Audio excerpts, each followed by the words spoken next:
سلام، به قسمت هفتم خوش اومدید. این قسمت ادامه قسمت ششمه که میخوایم آموزشمون رو کامل کنیم که شما بتونید آلارماتون 3 تایی باشه به جای یه دونه. و حالا اگه حتی یه دونه، البته اینجا ما 2 تا رو آموزش میدیم، اگر خواستین 3 تایش کنید به همین شکله. خب صفحه اسکرین یا همون استارت پیکچرمون، الان تعداد صفحه‌ای که لازمه رو همه رو اینجا میاریم. ببینید آورویو رو حتما میخوایم. آورویو 1.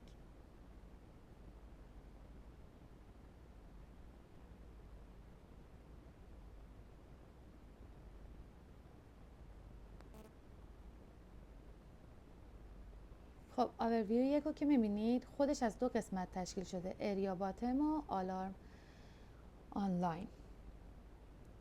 اریا باتم اون قسمتی که دکمه هایی که طراحی کردیم برای اریاها که حالا قبلا 20 تایی بود، ما اینو تغییر کردیم 2 تا ستون و 2 تا سطر.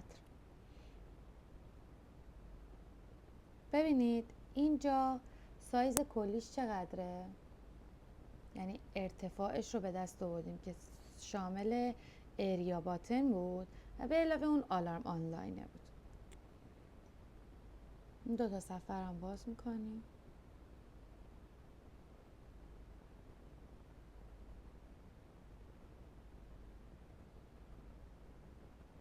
اینو جلسه پیش 2 تایی کردیم که آلارم آنلاین بود. اریا باتن هم اینجاست. خب اینجا دیگه یه مقدار تنظیمات سایزه، فکر کنم متوجه شده باشین میخوایم چیکار کنیم. اریا باتم اینجا چند سانته؟ 195 سانت ارتفاع، 195 حالا سانت نگیم، 195 سایزی که من اونجا کلا دارم 222.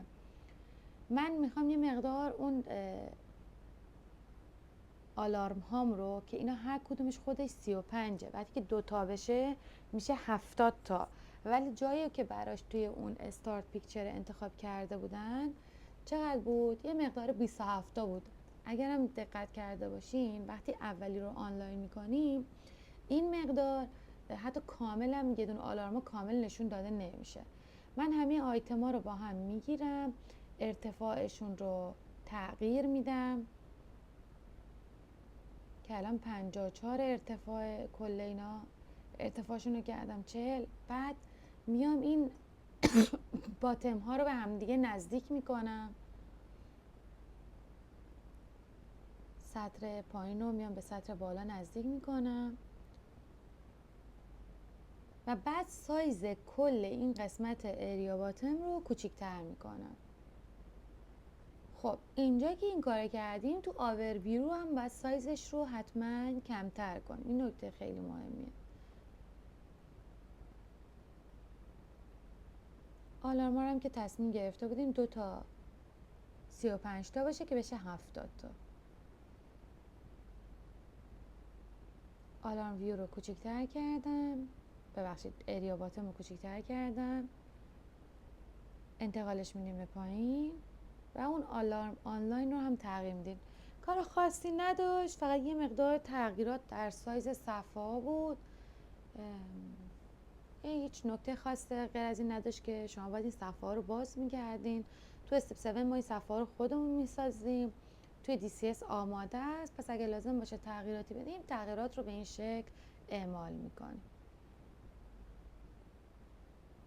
همه تغییرات باید سیو بشه.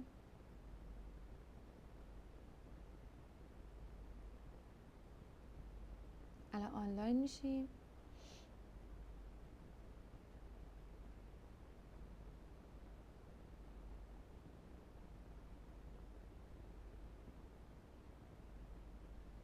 برای اینکه اون آلارما بالا بیاد و تو وینسیسی ببینید که آلارما 2 تا شده، دارم PLC سیم هم ران میکنم.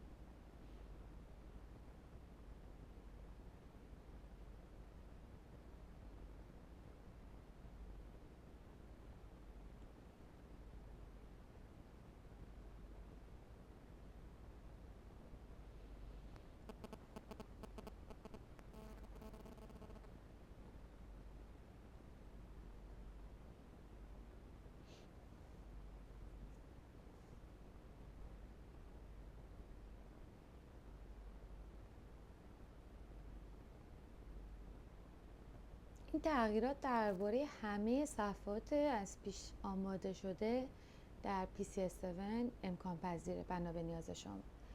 همونطوری که میبینید آلارما به صورت دوتایی شد، اریا باتم ها هم سایزشون کوچیک‌تر شد. همه این تغییرات قابل اجراه و بیشتر جنبه حالا طراحی پیشرفته تری رو داره.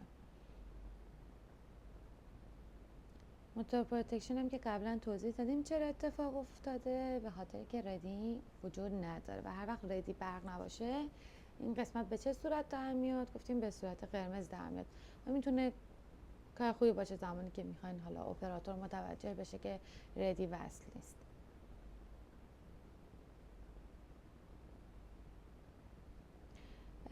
اون اسمایی رو که توی قسمت اینترلاک ها می نوشتم اینجا شما میبینید که خب نمای بهتری میده. شما مثلا به جای که حالا 1 2 که خودش داشته باشه بیاین توی قسمت اینترلاک ها اس برش بنویسین، دید بصری بهتر میده. از جلسه بعد میخوام یکی از پروژه های کتاب آقای ماهر رو با هم انجام بدیم، حالا با یک کوچولو تغییرات از کتاب PCS7 جلد دوم انتشارات نگارنده دانش. چون کتاب در دسترسی است و بسیار کتاب فوق‌العاده‌ایه، پیشنهاد میکنم که حتما این کتاب رو بخرید. خیلی از سوالاتتون رو برطرف میکنه. یکی از این پروژه کتاب رو انتخاب کردم، این پروژه رو با هم میخوایم انجام بدیم.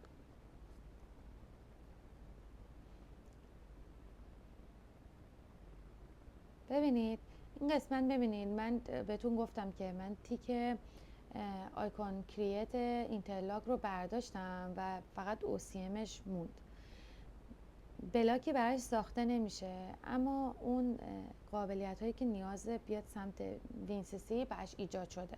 اگه بخواین توی اصطلاح اینترلاک های موتور دیده بشه OCMش باید حتما تیک خورده باشه و میبینید که برای هر بلاک و برای هر تجهیزی که قابلیت OCM داره چه مقدار اطلاعات داره ایجاد میشه. به خاطر همینه که PCS7 حجم اطلاعاتی بیشتری رو در میاره، فضای بیشتری رو اشغال میکنه حتی اگه شما از اون امکانات استفاده نکنید. یعنی تمام اطلاعاتی رو که تو این قسمت میبینید ساخته میشه به صورت پیش‌فرض برای هر بلاک و در وینسیسی خود به خود این تمام این دیتا ها ساخته میشن. خسته نباشید، امیدوارم جلسه بعد ببینمتون. خدا نگهدار.